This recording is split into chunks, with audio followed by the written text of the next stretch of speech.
Hello and welcome back to Pod Popper's Place. Today I am doing a video for Kendra's card challenge number 11 using this Altenew peonies set for the Build Your Garden that comes with the large stamp sets and 6 perfectly cut layering stencils and this wonderful guide that shows you exactly which ones you need to use to color in each of the different flowers. I'm going to be creating both the Sketch 1 and Sketch 2 card for Kendra's card challenge number 11, and I am going to begin with the background for sketch number 2.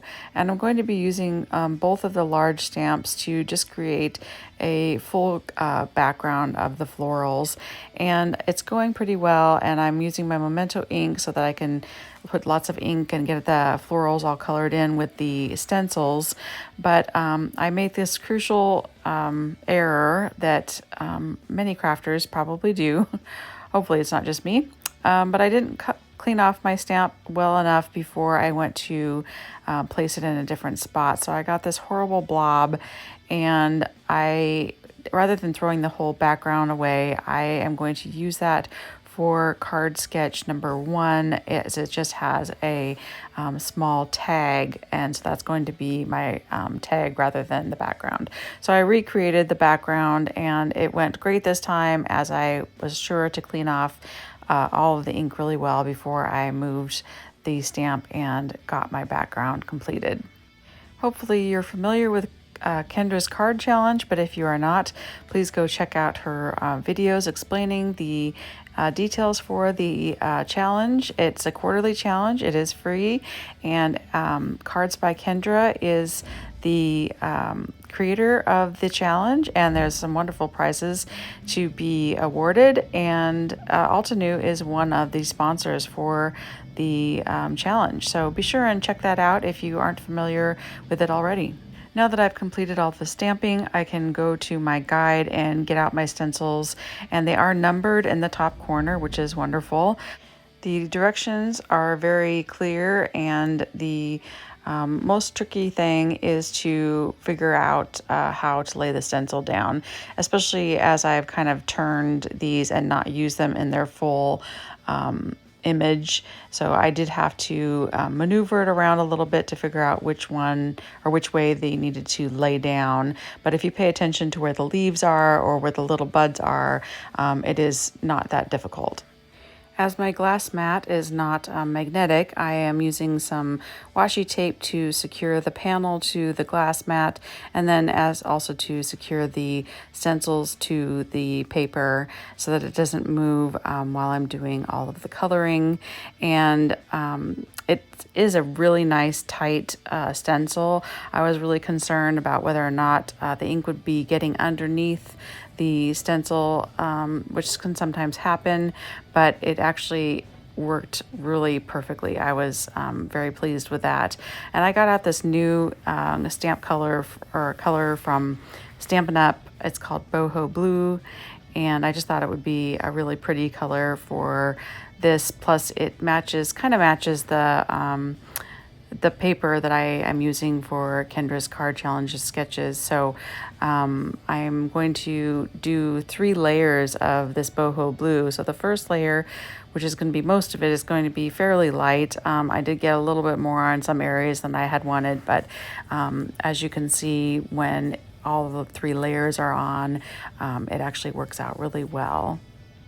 This bundle from Altenew comes with the stamps, and it also comes with the stencils, and then it also came with this brush that I'm using right here. I did have a set of 3 that I had from before, but I really like the size of this brush for how large these flowers are, so I was really pleased that the set came with this, and it worked really great for these large areas.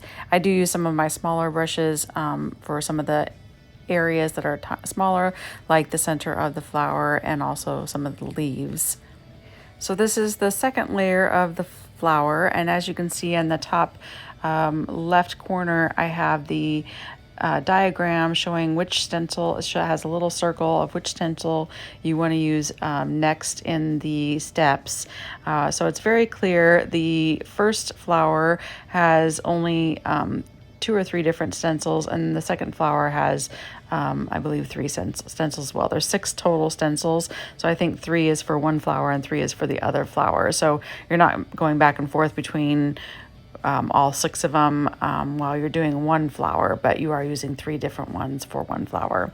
And then I go on to the third layer, and I just keep getting darker and darker with this boho blue, and I just love the effect it creates. It is as easy as I've seen on videos. You know, you just never know if it is going to be that easy, but it creates this beautiful color, and I'm excited to try it with some different colors, and maybe also try it with not as many layers of the stencil as well.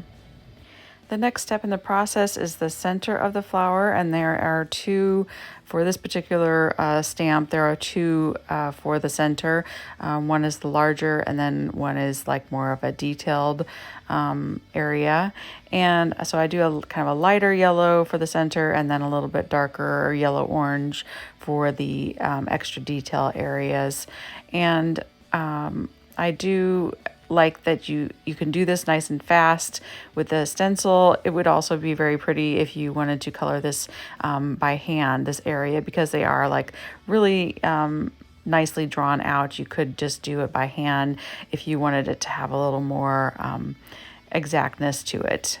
I do admit that this did take me quite a long time to do this whole process. It was well over an hour, but this is my first time using it, and so I feel like it was worth the time I put into it just to kind of understand the process and what it looks like, so that in the future I can maybe do it with more precision and quicker, and also just more variety of colors, and you know, just more artistic. I did keep it fairly basic here just because I had never used it before and wasn't sure what the end result would look like. Now I'm on to the first layer for the leaves. This does cover quite a large area, and so I decided to go with the lightest of the greens here. This next step covers the buds and the final leaf, so this could be the same color as the first step. I did choose to go with a little bit darker color, and when I did the tag, I did use the same color twice. So a lot of different options you could do there. Either way would work. The final green, though, there is one more green that goes on top of this. I did use quite a bit darker green, so it pops a little bit more. Before discounts, this set is $35 for the stencils and the stamps and the brush that comes with it. And it has a lot of different sentiments with it as well. So I think it's a really good value for $35. And of course, when they have sales, then it gets even better. So I didn't show the rest of the coloring of this background, but it's basically the same steps, and it's all the same colors that I used on the first one. And then I'm going to complete my sketch number 2, but I'm going to use vellum for my square that my little squares go on top of, because I didn't want to cover up that beautiful flower that we worked on, and I just thought the vellum would still allow it to kind of shine through a little bit.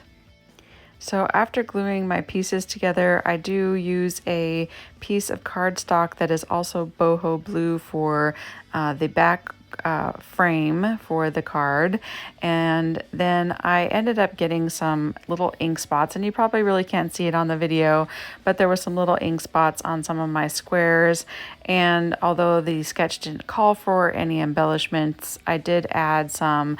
This calls for confetti embellishments on top of the squares to kind of hide my errors. And you know, that's one thing I love about Kendra's card challenge, is that you can really make it your own, and it's not something that you have to be so precise on that you can't change things up a little bit, or hide some of those boo-boos with embellishments or other things, so that your card is just right. I will have links to everything I used in the description box below, as well as a link to Kendra's Card Challenge 11. With the messed up panel that I did, I ended up coloring it in and then cutting out the tag as described in the sketch and creating the card that you can see at the end. Thanks so much for watching. I hope you enjoyed this. Please hit the like, subscribe, and comment if you'd like. I would love to hear what you think. Thanks. Bye-bye.